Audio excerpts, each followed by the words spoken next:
In tukaj je disciplina več kot motivacija. Mi smo lahko blazno zmotivirani, imamo blazno dobre ideje v glavi, ampak če vsega tega postopoma ne dajemo v prakso, če postopoma tega ne podpremo organizacijsko, bojo zadeve pravzaprav ali na koncu postale, bom rekla, ena taka velika zmešnjava, da ne vemo, kje smo, kaj smo, ali pa ne bojo več lahkotne, ne? Ker bomo vsak dan mečkano drobili, pa vsak dan mečkano delali. In zato sem pravzaprav razvila platformo Spletni hub.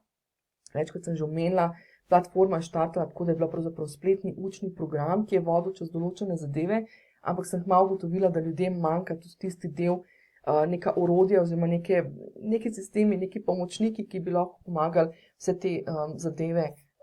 res tudi voditi. Od teh vsakodnevnih aktivnosti, oziroma teh aktivnosti za promocijo, to se pravi dnevna, mesečna promocija, do kreiranja online programov, tudi tam pridemo do te zadeve, da če nismo zorganizirani, da v bistvu izgubljamo ful veliko časa, do čist, bom rekla, tega vodenja naših vsakodnevnih aktivnosti, to se pravi ne samo tega načrta, kdaj bomo kaj objavili, pa kdaj bomo kakšen mail poslali, ampak dejansko tudi do tega, kdaj bomo to kakšno stvar od teh planiranih stvari naredili.